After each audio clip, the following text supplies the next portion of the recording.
Right, track 8, great song, absolutely brilliant song that you often forget about. I'll let you introduce it. Yeah, and as Monty Python would say, now for something completely different. It's certainly different from Def Leppard. Yeah, so I'm on to 1988, the debut single from a female songwriter who was born in Germany but brought up in the UK. The track would be her highest placed single to date, eventually reaching number 10 in the UK charts 2 months after release. It was released shortly before her debut album came out, Ancient Heart, which reached number 3 in the UK charts. And it featured and was produced by Rod Argent of the Zombies fame and Peter Van Hook from Mike and the Mechanics. Also featured on the track was a lady called Helen O'Hara, who some of you might know as one of the violinists with Dexys Midnight Runners in the early 80s. Ah, right. So the artist I'm referring to here is the wonderful Tanita Tikaram, and her debut single was Good Tradition. Do you not think she sounds like Chrissy Hynde a bit? Yeah, When I I can listened see to that. it again, I thought she just had a bit voice Yeah, just yeah, reminding me I of Chrissy can see that. Hynde. Yeah. I mean, it's a great song. I don't know what career-wise what happened after Good Tradition. I couldn't tell you the song, but So after this album, the Ancient Heart album, Yeah. she did another album, Sweet Keeper, in I think it was 1990, right. which was nominally successful. Yeah. A couple of singles came off it. A third album, Everybody's Angel, followed in the early 90s, which again had a couple of singles. Her last studio album, I think, was about... It's been within the last decade, but she still is performing. Still performing, right? She took this album onto Tim's listening party on Twitter. Tim Burgess and Charlatans. This was one of the albums that has been featured about a year or so ago now. Yeah. But it was great to hear sort of memories from both Tanita and Helen O'Hara of the sort of recording process at the time and the tour following it as well. But yeah, it's a fabulous... Like the last few choices, it's been the way... The album structure is a beautiful album. Again, another one I had on cassette at the time, and subsequently have gone on to buy on both vinyl and CD. An artist very different to previous one mentions, but beautiful musician and beautiful vocals and beautiful songs. Let's give it a listen.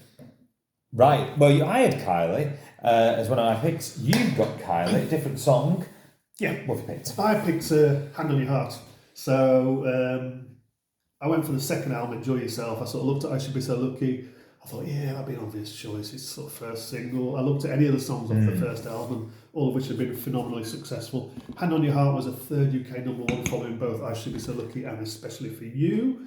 The other three tunes she'd released in the meantime were Locomotion, Gotta Be Certain, and Je ne sais pas pourquoi, all of which stopped at number 2.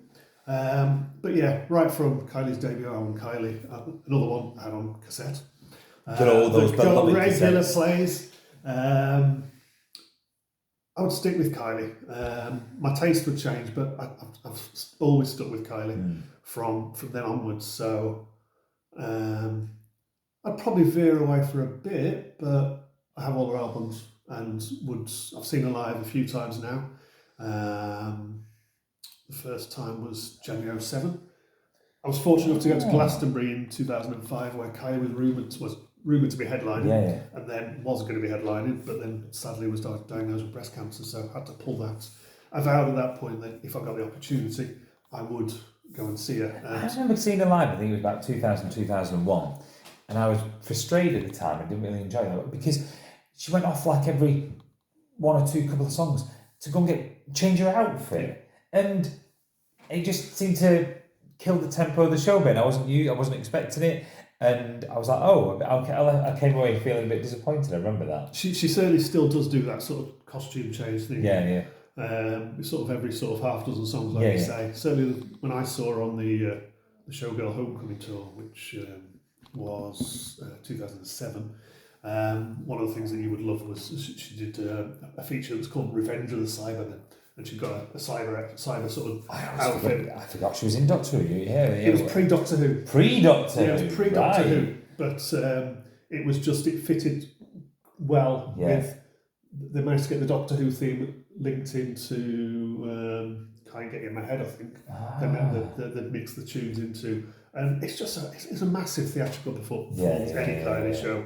I've seen her 4 times since then, or 3 times since then. And if you get the chance, she's the perfect performer. She's the princess of pop. She fully deserves that title. And this is Kylie. What more can you say? Let's play it. Final track, and I had heard this one, but not the live version. So Depeche Mode. Yeah, Depeche Mode. Probably a band I didn't get into until the early 90s, to be fair. Early 90s, you'd see the Violator album. So I recall Now 15, I bought a vinyl, had the track Enjoy the Silence. That came out in 1990. Following that, they released the album in 92, 93 called Songs of Faith and Devotion. I bought that album, went and saw them live at Sheffield Arena. Blew me away from there. I then went back and bought their entire back catalogue and have continued to do so of everything ever since. I've also got rid of stuff and then rebuying it again now, but let's not tell my wife that too much, shall we? But at this point, the track I chose now, as you say, was a live version. So the track I chose was Everything Counts, which was originally released on their earlier album from 1983, Construction Time Again. Both the single and the album would reach number 6 in the UK charts. Now, in the early part of the 80s, the group had been recognised as a sort of new wave synthy pop band. You've got Dave Garn on vocals, the other 3 members would be playing keyboards all the time. They would evolve over the next couple of years to become a bit more of a darker band in terms of the way that the lyrics were sort of put together, but also greater experimentation with the synthesizers. You'd see Martin sort of veering away from the keys to play guitar a bit. You'd see a bit more involvement of the drums. A couple of albums that came out in the late 80s, Black Celebration and Music for the Masses, were increasing that sort of fan base and that popularity. The latter of the two, the Music for the Masses, saw a tour which would see audiences gradually increasing as it sort of spread from Europe to America.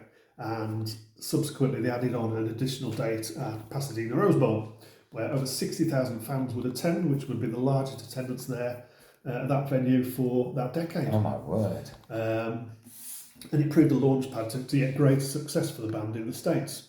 Because it was the 101st date of the tour, a subsequent live album that came out was called 101. There was also the film that was made by D.A. Pennebaker, who had previously done the Bob Dylan concert movie in the early 70s.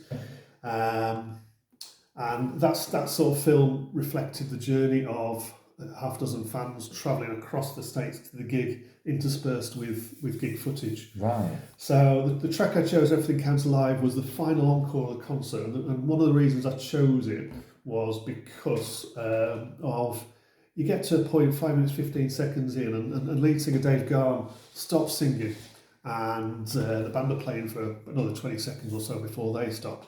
And it's just the adulation of the fans as they're singing back the line, and they're grabbing hands, grab all they can, everything counts in large amounts, back to the band, and you can just hear it. It's just astonishing. One of the interesting things about the sort of line, the song sort of talking about the greed in business and corruption in business at that time, and there's a line, the handshake steals the contract, from the contract there's no turning back. Now, ironically, when Depeche Mode signed with Daniel Miller and Mute Records in 1980, their signature included just a handshake, and they didn't actually sign a contract. So that sort of reflects that. Now, I've seen them live a number of times, most recently in 2017, which I introduced my wife to the experience. She was amazed to see 15,000 people on their feet, worshipping a group of mid-50-somethings as if they were a teen band like Take That. They're now 40 years into a career. They've had the troubles over the years, fair to say, but Depeche Mode have still got it, and on their most recent tour, the Spirit Tour in 2017, they performed 130 shows across 3 continents, and that was the band's biggest tour to date.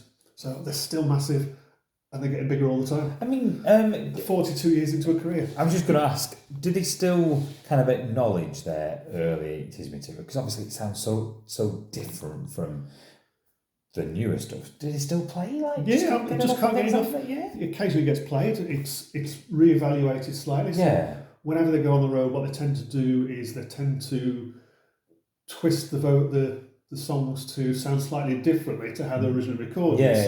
Okay. They may not necessarily appear as poppy. As what they were recording. That's what when they originally recorded, okay. or as synth-based. So Yeah. I mean, now the band consists of Dave on vocals, Martin predominantly plays guitar, the main singer-songwriter. Fletch, the other member, is on keyboard, synthesizer, and then they have two other touring musicians who are on drums and synthesizer respectively as well. So they've sort of deviated away from that synth team keyboard band that they were at the very sort of start and throughout most of the 80s. They've got that much more rockier sound now, but still continue with that same sort of dark, depressive lyrics. And yeah, I mean, one of the songs they do called Never Let Me Down Again, Dave gets fans waving their arms in the air just to sort of be stood or sat in the sides of an arena watching as the lights sort of cast peoples over. When watching that, it's phenomenal. You may have noticed when I had my arms in there, I have tattoos on my arm. Those reflect Depeche Mode tattoos. Those reflect some of the lines from a song that was released a year later. So the one I've got All I Ever Needed, All I Ever Wanted, and then All I Ever Needed. The line that follows is Here in My Arms. Absolutely brilliant. Well, thank you for your 10 picks. I hope you've enjoyed that for those watching and listening. And we have an idea to follow it with the next decade, we were saying, weren't we? So that'll be We're going to move on to the 90s. I think we will move on to the 90s. Thank you for joining us. Thanks, Chris. Thanks for watching and listening. Bye for now. Bye-bye.